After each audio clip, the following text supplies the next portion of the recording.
Dhe kam pas një ndihmë të jashtëzakonshme nga ky vend, të jashtëzakonshme, nuk e prisja. Nga policia, nga gjykata, nga gjitha institucionet e dhunës familjare. Dhe aty mua më duhet të bëja një punë e cila mund të quhet rëndom, por nëse ti ke mindsetin, nuk e di si thuash, mund ta kthesh në biznes, unë sot e kam kthyer në biznes. Fillova të për lek xhepi, që thon pocket money, fillova të pastroja. Vetë, u përfshive vetë një herë. Shkoja vetë, sepse ishte me pak orë, ku mund të kisha ndonjë lek ekstra, sepse nuk mund të jetoj vetëm me ndihma, që ishte shumë e vështirë për mua, unë isha mësuar gjithmonë të kisha të ardhurat bollshme gjatë muajit. Dhe në atë periudhë kisha edhe vllajin që vinte dhe i tha mua, dëgjoj, pastrimi tha, është një ndër bizneset e dyta më të fuqishme në Angli. I thash me të vërtet, okay. Të bëjmë një provë dhe fillova të bëja provën me ato mendimet e mia. Në 3 muaj unë kam bërë më shumë se 40 klient. Wow. Dhe kështu filloi 40 klient, pastaj filloi nga shtëpit filloi komerciale. Unë sot kam 8 vjet atë biznes. Sa vite ka që jeton këtu? 12. Po 8 vite që bën këtë punë. Bëj këtë biznes. Vazhdon e bën dhe sot. Vazhdoj bëj dhe sot. Për pos projekteve tjera që... Pas çdo lloj pune tjetër që kam bërë, kjo ka qenë një ndër punët e mia më suksesshme. Jo, faleminderit që e ndave këtë me gjithë modestinë tënde, sepse është shumë e rëndësishme që njerëzit të kuptojnë, jo diplomat universitare të bëjnë të pasur, jo gjithmonë. Diplomat jep këtë që thash, të jep mindset. Më shumë e rëndësishme ti të kuptosh që nëse ke të ardhura mund të bësh gjithçka në jetën tënde. Unë jam emigrante pak më e re, ardhur vonë, nuk jam e joshur shumë pas lekut, por leku është i domosdoshëm. Fatkeqësisht këtu në Britani është shumë, nuk del dot nga shtëpia. Është shumë e rëndësishme që ta bësh lekun të jetë në favorin tënd. Jam akoma tek ideja prestigjit duhet të bëhem pak. Prestigji vjen. Unë jam shumë praktike edhe në veten time, do me thënë, tani mund t'jemi duke bërë podcast, pastaj do dalë aty do ishkrish. Dua t'ju them vetëm një gjë, do me thënë, Borina është ajo femër që unë arrita ta njoh për 40 minuta para se të vinim këtu, konsumuar një kafe të shpejtë dhe kjo vajzë i bën të gjitha. Nuk kemi shumë minuta në dispozicion, Borina. Ti je angazhuar në disa projekte tjera. Na thuaj pak sa fitim prurse janë ato që bën. Një të projektet më të reja që unë kam filluar në shtator të 2025 ka qenë Alb Help UK. Është unë gjithmonë e them zyrë, nuk i them emrin. Gjithsesi edhe podcasti sot është mundësuar nga Alb Help UK. E falenderojmë shumë Borina për këtë suport. Gjithmonë do të suportojmë këtë podcast. Shumë e rëndësishme që mesazhet që dalin të jenë shumë frytëndëse për gjithë ata që dëgjojnë. Edhe shpresoj që ti ndryshojmë do pak mendimin çdo kujt që na dëgjon, ose ti ndryshojmë do pak dita duke hedhur një hap për të bërë ndryshimin e vet. Gjithmonë kam punuar në zyra, edhe pse dukem që nuk jam vajzë zyre. Je shumë praktike dhe sportive në fakt. Gjithmonë jetën time ka qenë një zyrë. Nuk je takave. Jo. Gjithmonë edhe në shtëpinë time kam gjysmën e dhomës është zyrë. Duhet të ndajmë dhe diçka për ndjekësit të mi dhe të tu dhe të këtij podcasti kryesisht. Ajo çfarë eksperjenca na ka mësuar është që këtu në Britani duhet i bësh gjitha. Madje edhe të shtëpinë, hapësirën, çdo gjë ta shfrytëzosh për pak biznes, sepse kosti i jetës është shumë e lartë. Ti ke kuptuar pak a shumë si është jeta këtu dhe thjesht po i përshtatesh. I përshtatem edhe në çdo moment jam kështu unë dhe Londra. Se unë po thoja pak më parë unë nuk e bëj dot. Nuk e bëj dot këtë. Jo, duhet ta heqësh këtë shprehje, nuk duhet thua se nuk e bëj dot. Jo, domethënë ose do bëj profesionisten, ose do bëj gazetaren, ose do bëj atë të punës tjetër që do të veshësh mangët dhe të përfshihesh fizikisht. Është shumë e rëndësishme mos thuash nuk e bëj dot, do ta provosh. Është vetëm gjendje, duhet ta mësosh vetëm veten tënde me gjendjen, asnjë gjë tjetër. Dhe Alb Help erdhi kështu natyrshëm në fakt, nuk është në Londër. Zyrat kryesore ka në Birmingham. Erdhi shumë natyrshëm, unë e quaj admin office. Është një punë që ti të gjithë më thonë është avokati, nuk është avokati. Sa i ndihmon njerëzit, me çfarë i ndihmon?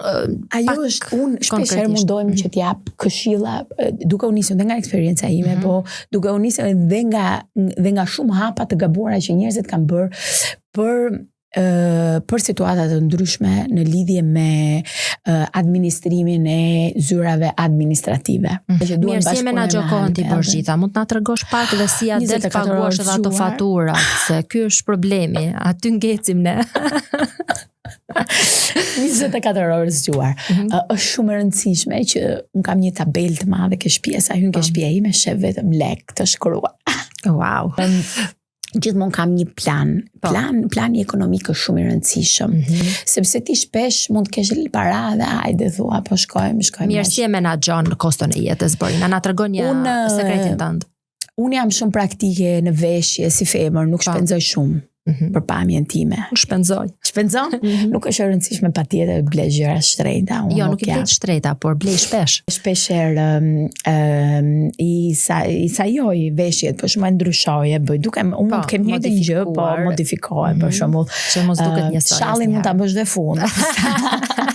Interesante, jam shumë praktike. Prakticiteti të bën ty që ti mos harxhosh shumë. E ke atë aftësinë për ta menaxhuar edhe e bën një lloj llogarie çdo fillim muaji, që kaq është buxheti për këtë muaj dhe kaq kosto dhe nuk ka, domethënë nëse nuk do duhet ta përdor makinën se marrëzon shumë benzinë që është ka shkuar në stratosferë, përdor biçikletë. Por heq edhe palestrën se nuk shkon, nuk e paguan se je duke për biçikletë, domethënë i shoh shumë gjërat. Anën ekonomike e shoh shumë, prandaj arrit ta përballoj, nuk harxoj për gjëra koti.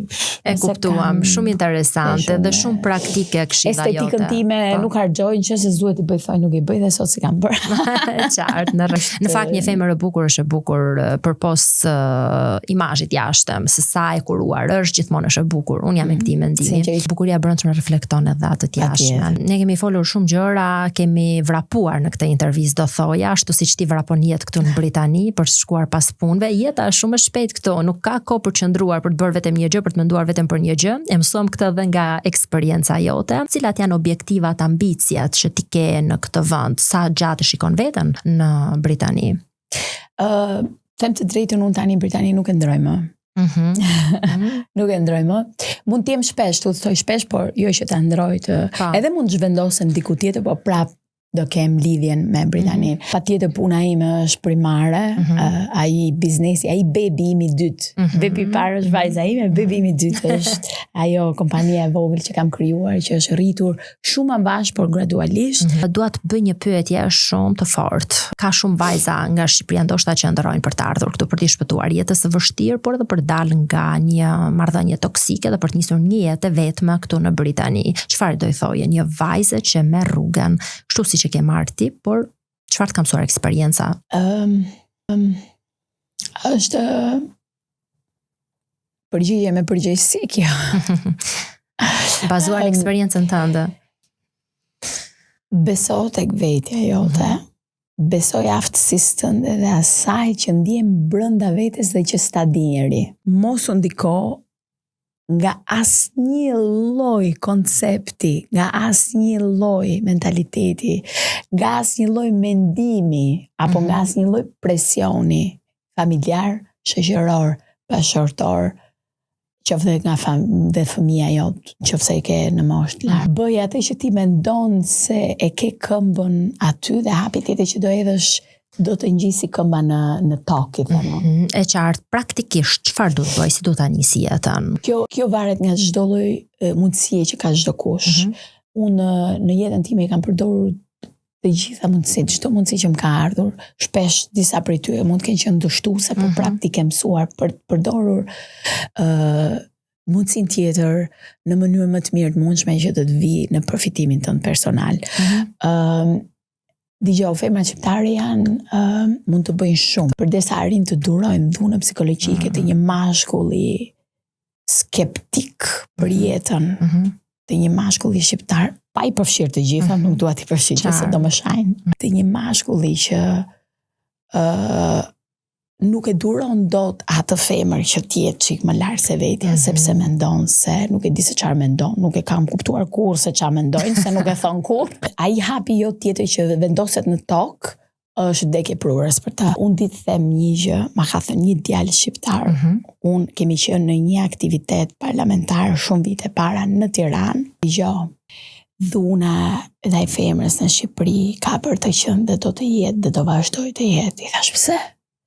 Sepse, tha, një mashkull shqiptar, tha, rritet gjithmonë në pranin të pak të 95%, po them unë. A i tha 99%, po unë sot po e them 95%. Rritet në pranin e një babai pianec si një mamaje që ullë gjithmonë kokën dhe është e dhënuar. Dhe kjo është shumë e vërtet dhe duhet ta ndaloj. Dhe këtë ndalojnë vetëm ne që po krijojmë familje të reja. Sidomos to vajza që kanë ardhur në Angli dhe akoma i durin këto djem të 25, 20, 30 vjeç, se mendojnë se e kanë marrë atë në Angli dhe mendojnë se është prona vet. Ka shumë raste të tilla, unë kam dëgjuar edhe nga punëtorët e mia, shpesh herë u kam thënë këshilla të jashtëzakonshme, nuk më kanë besuar. Po vite mbas, edhe mbas më kanë besuar. Po e mbyllim me këtë mesazh të bukur të ndin Borina. Je bazuar në eksperiencën tënde, nuk po bëjmë ekspertën këtu për asgjë, thjesht po flasim në bazë të përvojave. Ky podcast është i ndërtuar për cilë përvojat njerëzore të migrantëve shqiptar. Nëse të shërben për diçka, ky podcast është për ty. Të uroj suksese në gjitha projektet e tua. Je një femër e fortë, frymëzim për vajzën tënde, por edhe për shumë femra tjera këtu në Britani dhe kudo. Do jemi bashkë, ja bëjmë frymëzimin bashkë, të bashkohet kushdo që të bashkohet me ne, të vi, është i pritur. Absolutisht, po ky podcast është ndërtuar vetëm për komunitetin, të gjithë janë të mirëpritur për bashkëpunime ide, por edhe për të ndarë eksperiencat e tyre. Ndahemi këtu edhe me ndjekësit e këtij podcasti. Ju falenderoj shumë për gjithë suportin, për gjitha klikimet, shikimet dhe subscribe në kanalin tim në YouTube. Mos harroni ta bëni edhe në vazhdim sepse kjo platformë duhet rritet dhe është vetëm platforma juaj. Mezi pres ju takoj në videot e radhës.